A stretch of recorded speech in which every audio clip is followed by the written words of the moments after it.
but let me introduce Liz. Can you give me a wave? Wearing a Momo Sai shirt. I love it. Liz Gerard is a trauma-informed clinical psychotherapist and a student of depth psychology. She was the mentee of Michael Clerk, founder of the Jung Society of Utah. Excuse me? Young. Excuse me, I said that wrong. Jung Society. I've been corrected. And youngplatform.com as her clinical supervisor. She belongs to the Association for Spiritual, Ethical, and Religious Values in Counseling. And then Carolyn, can I have a wave? So we know who you are. There she is. Carolyn Brock owns a healing center in Myrtle Beach called The Centered Soul, where she hosts breathwork classes, group retreats, and private sand tray therapy. She also facilitates 3-day one-on-one intensive journeys. FYI, the majority of Carolyn's private retreat clientele are Mormon or formerly Mormon. So very interesting. And then Amy Rossi is our last one. She is a trauma-informed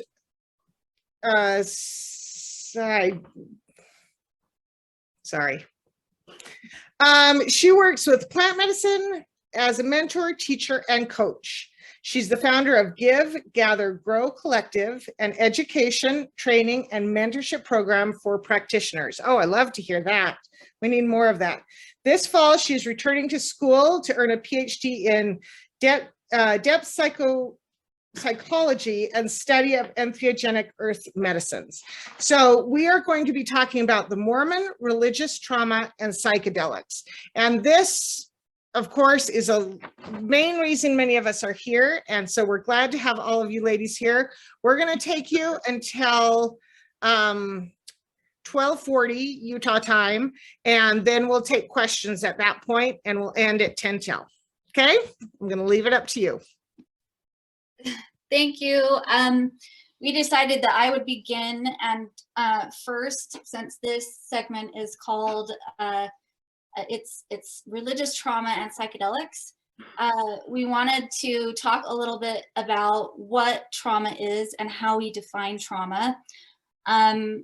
As a psychotherapist, I'm aware in my office of some of the trends that happen in sort of pop psychology, and what people are bringing into my office. And we wanted to frame it in this way first, so that we could understand how clinicians are working with trauma, how and why religion would even cause trauma, and why you would need plant medicine to help you get through the trauma and hopefully heal from the trauma.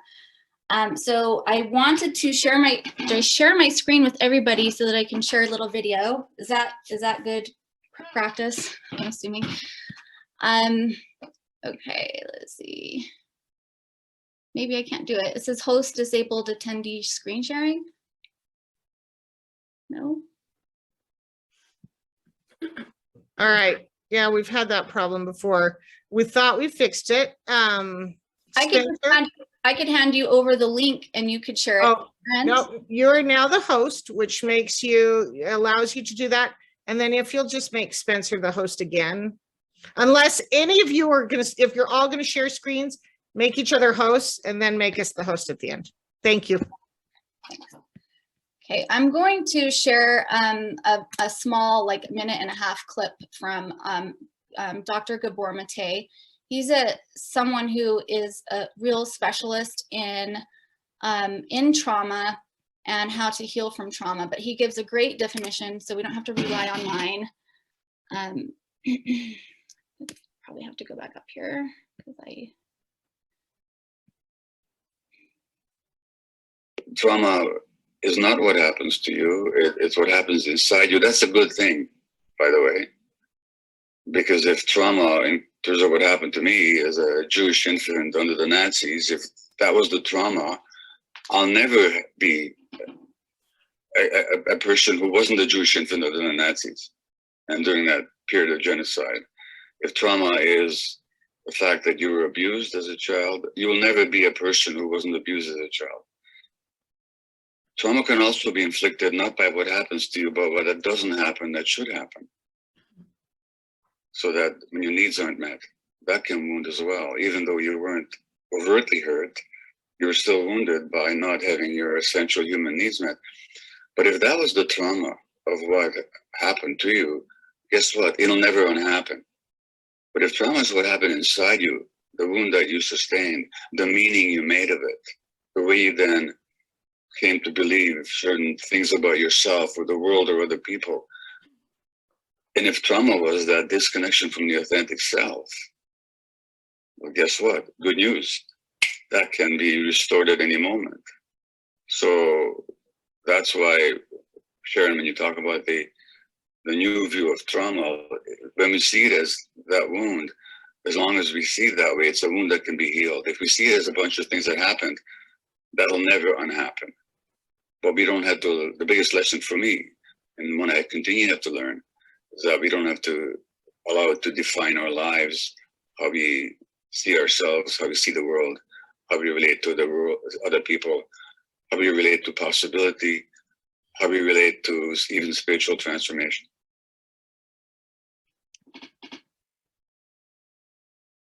Trauma is not what happens to you, it's what happens inside you. That's a good thing, by the way. Okay.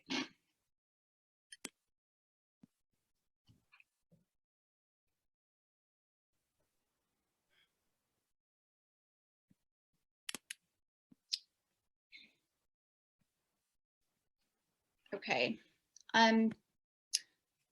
So if Dr. Gabor Mate gives that great description of what trauma is, and I think one of the most potent thing that he says in that segment is that it's the disconnection from the authentic self that is the actual trauma that should be healed. So it's what happens to us as a result, inside of us as a result of something external that occurs in our life. And so if I think it's important as people who are going through a faith transition, at least from the lens of psychotherapy, to understand the inner experience of the person who is, leaving a faith and having a faith crisis. And then it's also the reintegration of the authentic self. Because what happens in high demand religions like Mormonism is that the ask of the religion to surrender oneself and a lot of autonomy in that moment is that that disconnects us from our authentic self and our psychological and psycho-spiritual autonomy and sovereignty. And then it's the reclaiming of that is so necessary, and the reintegration of one's authentic spiritual, psychological self that is the healing. And so plant medicine is one modality, an important and I think very effective modality to reclaim that sovereignty via the experience that is sometimes ego death, but certainly allows us to have access to some of the unconscious and subconscious contents of both being in the religion, and usually very devout. We see usually the bigger the existential crisis of a person leaving their faith sort of correlates to how devout they were and how surrendered they were and how enmeshed and fused they were with their belief system. So framing that, I think I wanted to, and hopefully we can stab at it again as Carolyn and Amy and I get into maybe some esoteric concepts, but also that we all come from these different frameworks of how we are approaching both the preparation and the integration, the experience in and of itself, and then the integration of the psychedelic experience after. And I think it will be great. I think Caroline and Amy and I have some shared experiences. We've all three of us have our Reiki masters, which I've just found out today that we all are. But my approach is primarily from the psychotherapy perspective, because I find it very ethical as a clinician, as a psychotherapist, to take everyone's, if anyone is going to have this kind of experience, or and even if they are not going to have a plant medicine experience, but want to get through trauma, and especially religious trauma. And we all do this. I think the three of us hold this ethic. It is that the person's spiritual and existential framework is very important to them, and we hold the ethic that we do not tamper with those frameworks. And so that's why we all work with both LDS and non-LDS clients, and that's because we hold that ethic, that we don't tamper with the psyche in that way. So I'm gonna let Amy and Caroline and we're just gonna sort of riff off one another, Amy, you still are muted, but maybe I can just have you guys talk a little bit about getting to the juicy parts of how you approach plant medicine, how you've seen religious trauma in maybe your clients, and then how you have helped them get past certain things, and then we can go from there. Sure. I'm happy to start, Caroline, if that's cool with you. So for me, I love that definition of trauma. I really do believe that trauma is not what happens to us, but rather how we make meaning of the past, or how we make meaning of what has happened to us. And so for me, when I start thinking about psychedelics, especially as they refer to religious trauma, everybody has their own trauma and they experience it differently. But one thing that I can say is like an overarching thing that I've seen in myself and a lot of people that I've had the opportunity to sit with is that as long as the divine or the shadow, the light stays outside of us, then we show up in a very externally referenced and fractured manner. Right. So in Mormonism, we're kind of taught like God is up there, God is out there, Jesus is out there. And we're even sold this idea that we get this gift is given to us of the Holy Ghost, right? That this thing outside of us then comes inside of us. And what happens is, as long as, like you were saying, our authentic selves are not deeply connected with the divine, right? The light and the dark are not within us. When the light and the dark are outside of us, God, the devil, right? We can show up in a very externally referenced, kind of fractured way where we don't have a whole completeness to ourselves. We really can't experience wholeness without experiencing the full opposite of ourselves, right? The light and the dark, however you call that and however you experience it. So yeah, I think it's a really important piece of the puzzle is stepping into our, who am I? Who am I outside of religion? Who am I outside of Mormonism? Reconnecting back to your own intuition that you're kind of sold to as the Holy Ghost. And it's okay if my clients still believe that, they still see themselves very connected to the divine and the Holy Ghost and have that framework. But even so, they need to start reconnecting to their own inner higher, who am I?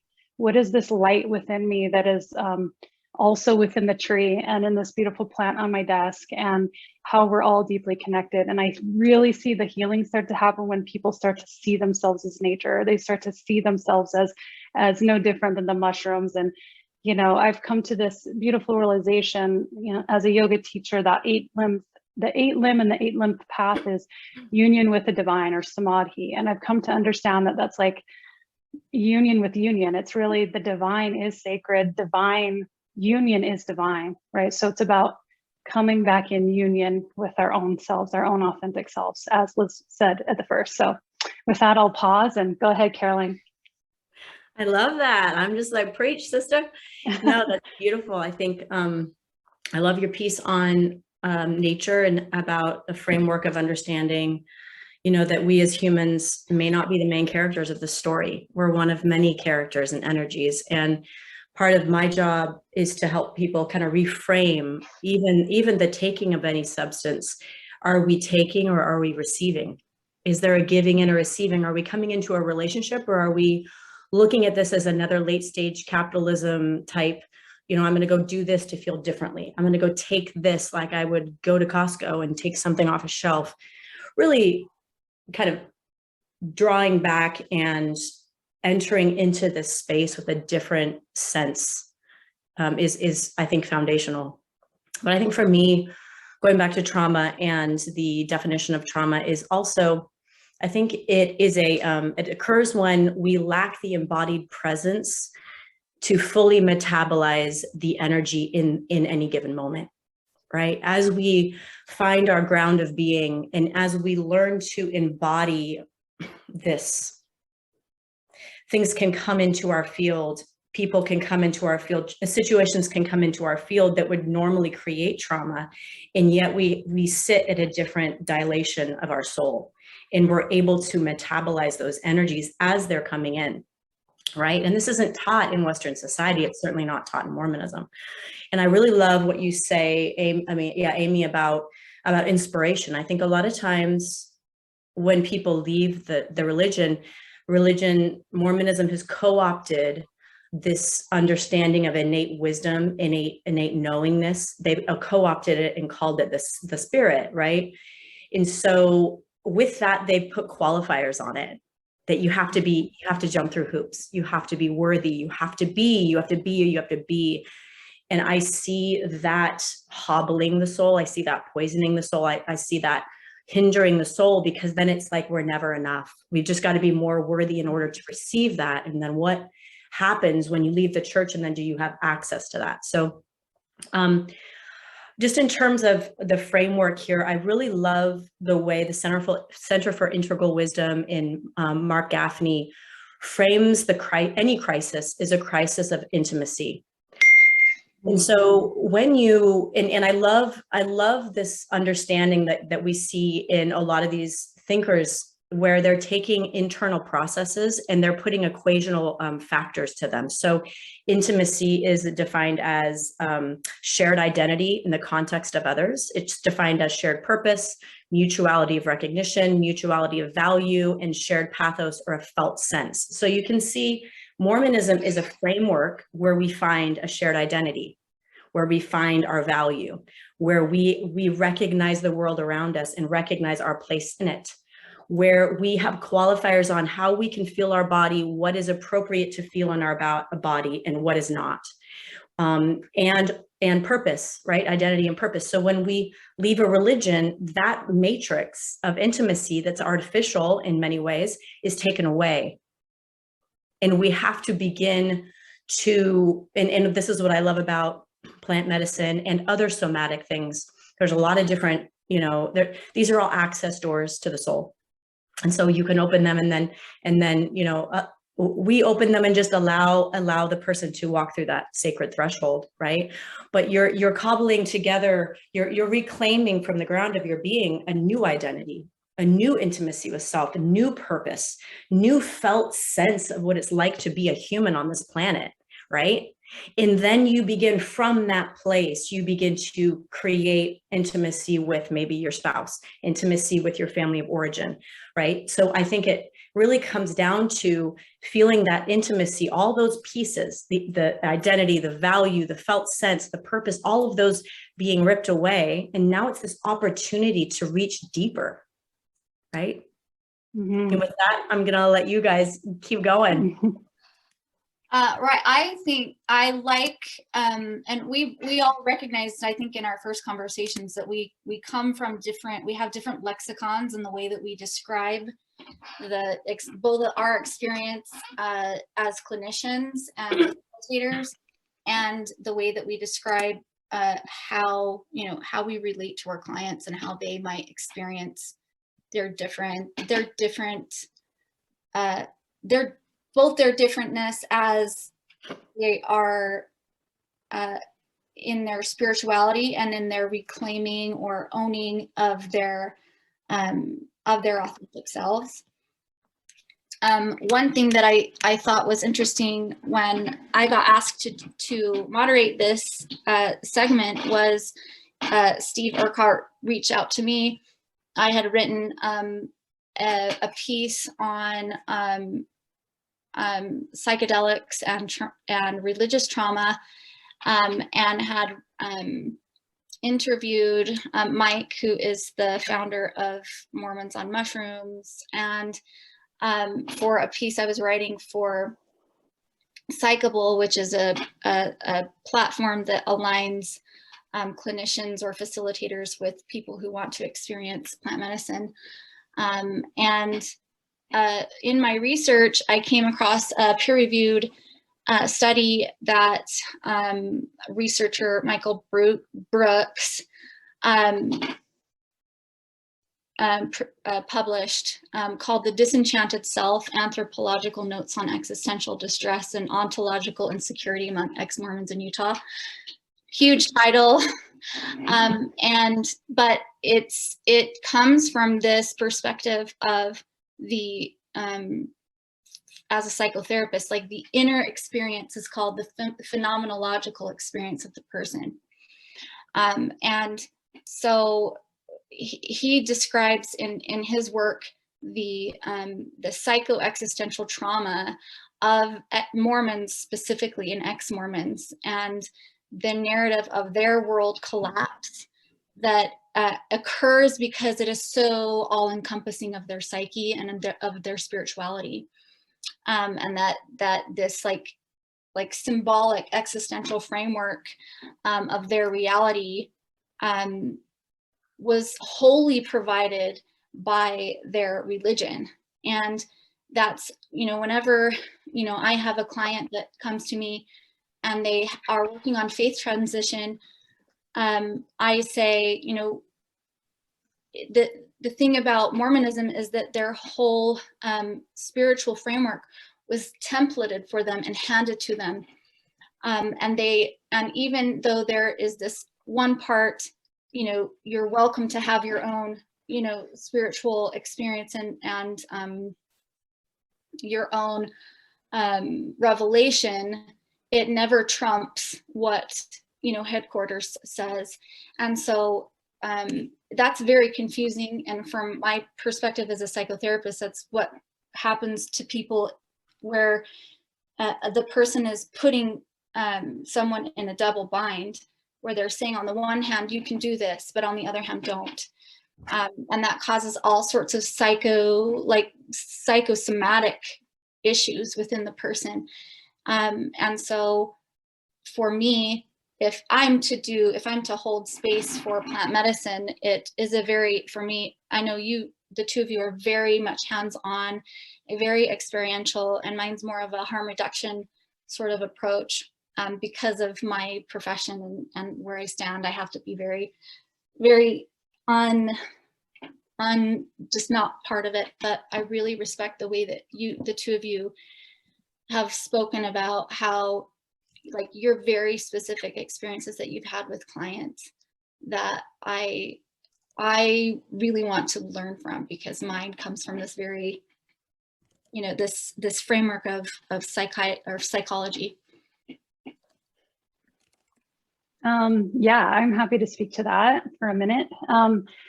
So one of the things that's lovely about working with plant medicine and doing what I do is, I think what can be so healing is I don't have the answers, right? I don't have the answers for my clients. They actually get to step in and be their own wounded healer. They get to step forward as our healer. They get to step forward and receive wisdom and insight and download. They know the path. I'm just here to support them on the path and make sure they're able to do it in a way where they can be safe and feel vulnerable and experience non-judgment and no expectations, and go wherever they need to go. And I trust the path. I believe that I trust the medicine and I trust my clients. I think things are unfolding perfectly, and who better to have the answers than themselves. And I think what can be so powerful is, when you're in Mormonism, there is this external, like, your bishop's out here, and then the stake president, and then there's the prophet, right? As you spoke about. Well, with plant medicines, if you want to experience God, all you have to do is sit. You can experience the universe, the divine, all on your own, and you don't need anybody to tell you what it is. You can have your own experience, which is wholly liberating and freeing, right? And which is oftentimes what happens on my couch even with people who are still in the church who sit with me, they're like, oh my gosh, I'm experiencing the universe or like my divinity in a different way than I thought it was.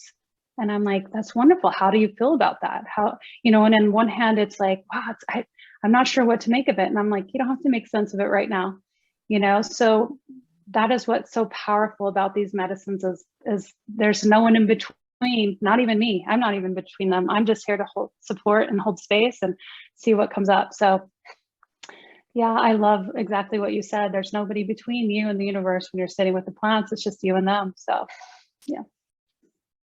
Yeah, I think it's all perfectly designed. I think Mormonism for me was perfectly designed. And, you know, to have that strong framework and then be able to generate a desire to see past that and grab the very, you know, it's kind of like the butterfly analogy where, you know, you get the strength as you're trying to beat your wings, that pressure and that tension and that bind actually creates the strength that your soul needs to break free. And so I don't judge any artificial construct. I just kind of say, wow, that's there. And would you like to stay there? Or would you like to, you know, experience something else?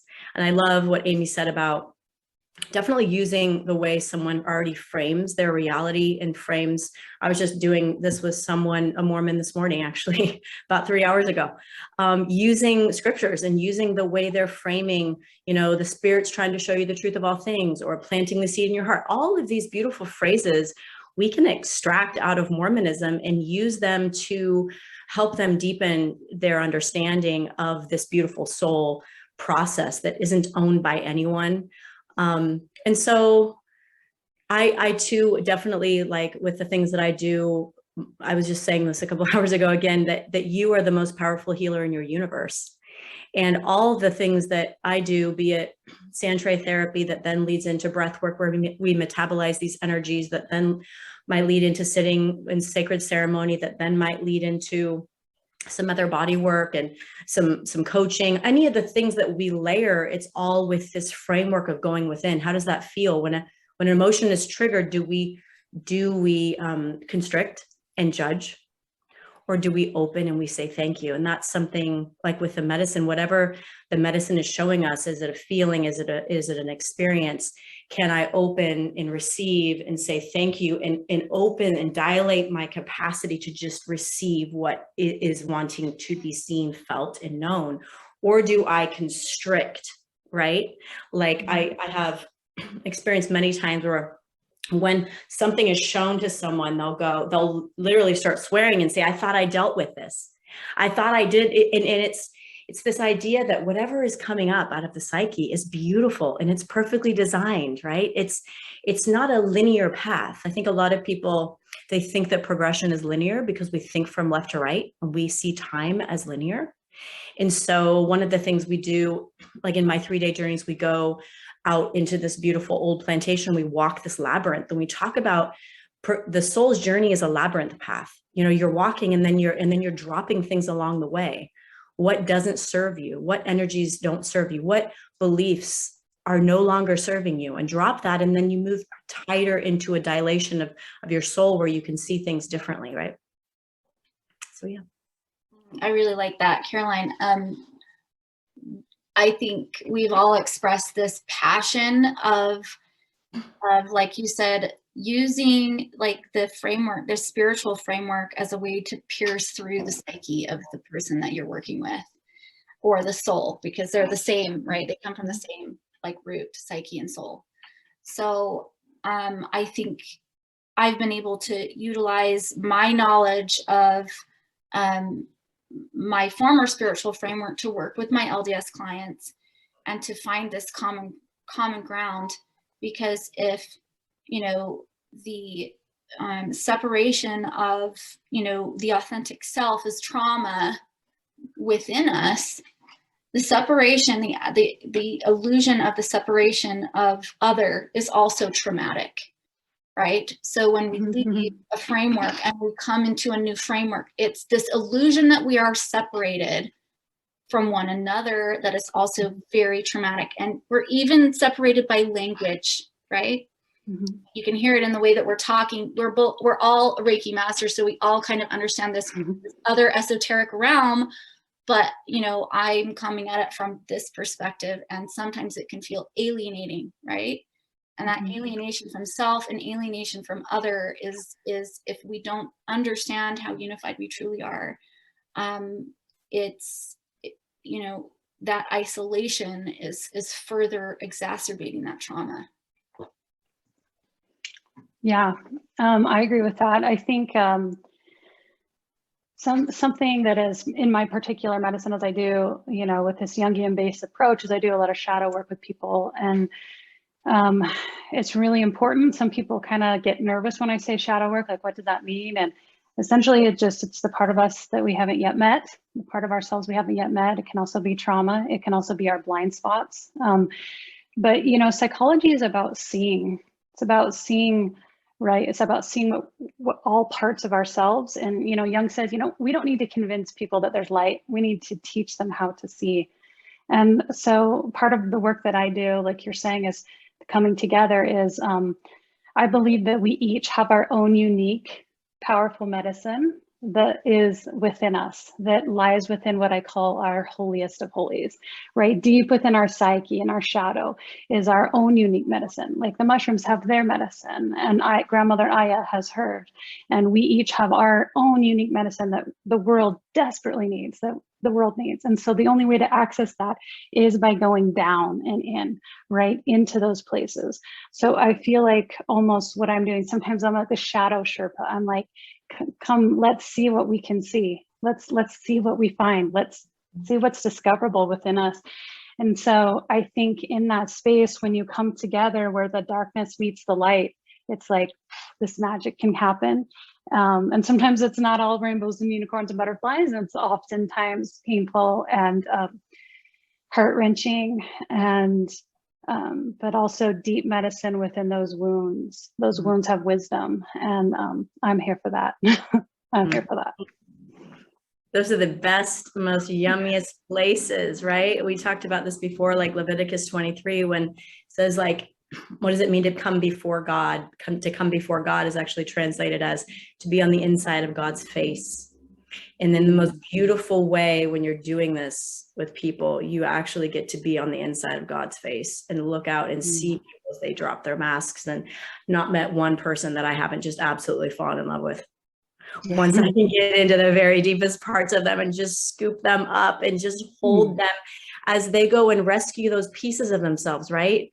As they go and you're right beside them and you're with them energetically and you're just in it. And they become their own guardian angels of the past self, right? They become the one of them that knows, and the one of them that's there to support them when they had that traumatic experience.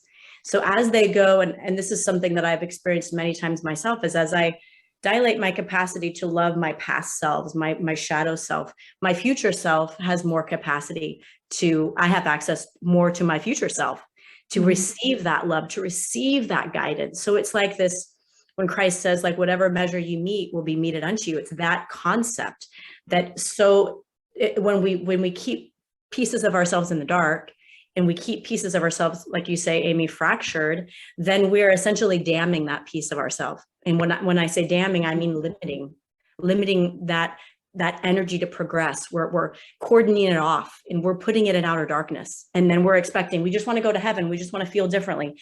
No, we need to make this our heaven. This is our temple, right? And in that holy of holies, all the ones of us are welcomed, are loved. And so giving permission, that's something like I do all the way through, is giving permission to any one of us that wants to be seen, felt, experienced, any emotion that wants to come up. We're here for it. We welcome it, right? That's the energy of absolute transformation. Without that, it's resistance, it's judgment, it's slow going, right? But that open, non-judgmental, radical acceptance, love, and curiosity is where, like, the magic comes. And that's what we hope for everybody that does this, for that experience like that. Yep, I agree. I think it's whether it's a slow, process of psychotherapy over months, right? Or a really potent moment inside like one session, when someone begins to meet, Amy talked about it in terms of shadow. I can certainly use that language too, but it's also a part of the unconscious that they now brought to consciousness, right? That the goal of psychotherapy is to make the unconscious conscious, right? Mm-hmm. It's to know thyself, as the Oracle of Delphi says, right? And you can't know yourself and integrate the authentic self unless you've seen all parts of self, right? Which is, any part of the unconscious that psychedelics are great at, like lifting up from the bottom. And like you said, Caroline, both heaven and hell are part of the psyche. Yeah. When we talk about hell and hell realms and Dante's Inferno and levels of hell realms, I've seen that in my psychotherapy clients, that some clients exist more often in lower hell realms than others of my clients, right? Mm-hmm. But that the extent to which they meet themselves is the extent, and they can see it with, like you said, non-judgment, complete witnessing of it. And I actually think that plant medicine gives you access in a pure sense to that entheogenic experience of what God is, which is all. It's both opposites. It's both light and dark, and it's both of it is part of the psyche that is so important to integrate. Yeah, I mean, Jung says until you can make the unconscious conscious, the unconscious will rule you, and you will call it fate, right? So this is a journey into those deeper realms. And I mean, even the Book of Mormon says, someone had just posted something on Facebook yesterday, a missionary that I knew, that this is a time to prepare to meet God. And I thought, oh, it is. Let's do that together. Let's meet the God within. Now is the time to prepare to meet God. Let's do it today. What does that mean? It means we need to go inside. And Amy, as you said, like going down and in, that's feminine energy. Up and out to God has always been masculine energy. And because our world is masculine dominant, we've been taught by all these, religious structures are all about going up and out to God, which is the way the masculine energy goes. And so it's just balancing that up and outness with this down and aroundness. What does it feel like to go down and around in your soul? And if you're going into hell, let's go in there and let's make it a heaven. Let's love the shit out of that hell. I love being in the hells with people, right? I literally love it. That's where all the magic is. I mean, that's where in my own hells, that's where I've gained this deep compassion in my own personal hells. This is where I've gained all of my, like the values in my bedrock core, right? Like when I left Mormonism, I left because I knew that I left when my husband was a bishop and I was writing a book on the temple and I was teaching religion at the university. But I valued truth more than anything else. And I enabled that. I took that value and I went into my own hells, right? And that's when I learned how to metabolize what it felt like not to be loved, what it felt like to be riddled with fear that no one would love me. And that's when I began to really start to like evolve, right? And I think Mormonism, people that, if you leave Mormonism, you have one of the greatest invitations to evolution possible. And we need people that have evolved out of Mormonism healthily and learned how to process their emotions, because what may be coming down the pipes for humanity is we're going to have to know how to digest grief. And we're going to need to learn how to really metabolize difficult energy in the moment. And so thank God I learned how to do that after Mormonism. I look at a huge gift, right? Yeah. Amen. I mean, everything you're saying, I'm absolute yes to. I mean, that first time I actually ever sat with plant medicine, I didn't even have any intention, anything about the church. But as you can imagine, I actually sat with Wachuma for the first time. It brought me right to that space of my grief and made me sit with it, my own darkness. And understand that the anger that I was carrying around was just this deep grief that what had happened in my world in leaving Mormonism and how traumatic it was. And I had come as this, like, people probably saw me as this angry ex-Mormon. Mm. And I couldn't see the grief that was underneath that. And this is why I'm passionate about holding space for facilitators. And I'm passionate about facilitators having met themselves first before stepping into this space. And I really think it's very important for us to do that in order for people to go into expanded states of consciousness with people. I mean, clients meet themselves. I have clients who are victims of satanic ritual abuse within Mormonism. They're going to meet themselves in their darkest parts of themselves. And if you haven't met yourself, 100%. you don't know what it's like to be in that space. So yes. Mm-hmm. That's so true. So true. I think we're at time now. We're supposed to do Q&A. So yeah, so thank you very much. A lot of people are really feeling connected to your message. So thank you. Thank you for that. So I have a couple of questions. First, this is one comes from me.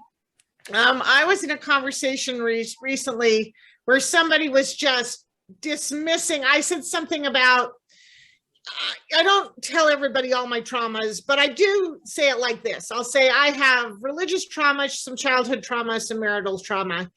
And that's all I say. And, you know, unless we're going to be deeper friends. But I said something like that. And I had someone go, religious trauma is not real.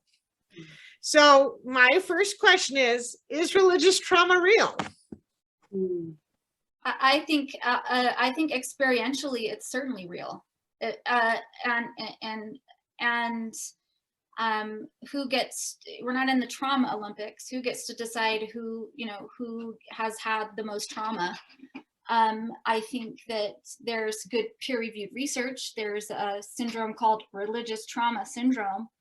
And it's, like I said before, I think it's the more fused and the more enmeshed you were with a very high demand Orthodox religion often correlates with the amount of trauma you experience as you leave that religious tradition and framework, because it's axiomatic to the psyche, meaning like your very verbiage, the inner workings of your psyche are framed on this way that the religion templates for you, the way you should look at reality, your very reality, which becomes unearthed as you leave.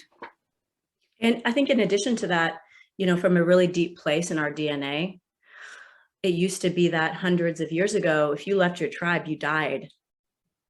If you left your tribe and the safety of your tribe, you went out into the wilderness and you couldn't fend for yourself.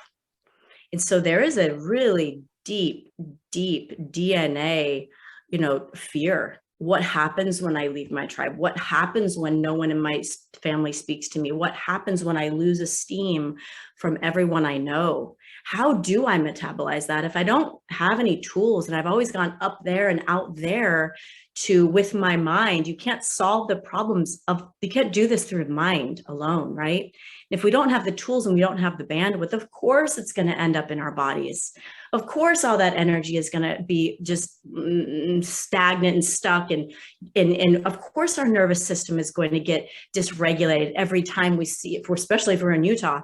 Every time we walk into a grocery store and see someone from our ward who projects at us certain emotions, or every time we go into a Christmas dinner with our family that's 90% Mormon, right? So for sure, trauma, hands down, right? Trauma happens. Awesome. Okay, another question. It's kind of a follow-up. What are some of the commonalities you see from clients who are working to heal from religious trauma? Say that one more time. What are some of the commonalities? If you're seeing 5 clients, what are some of the things you're going to see in most or all of them as they're dealing with religious trauma?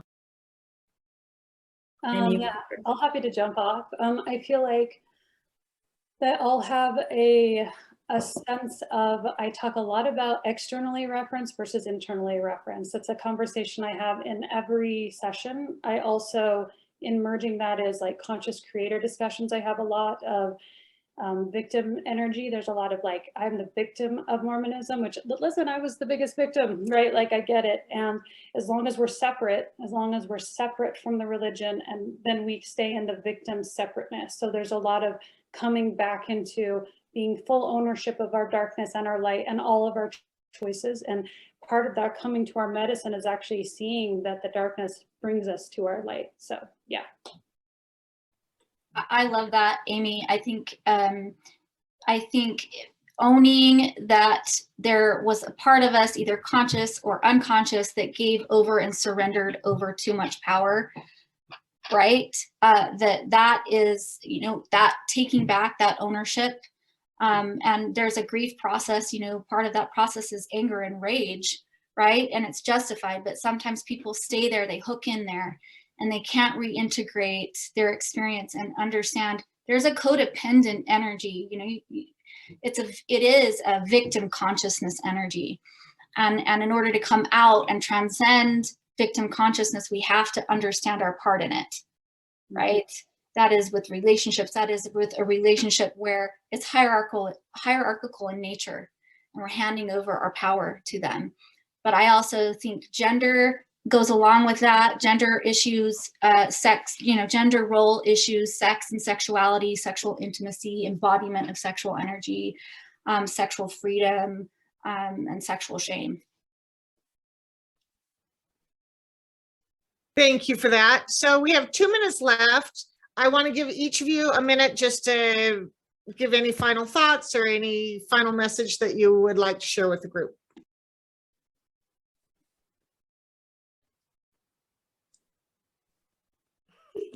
Amy, you want to go? Sure. Gosh, what do I want to say to everybody watching? I want to say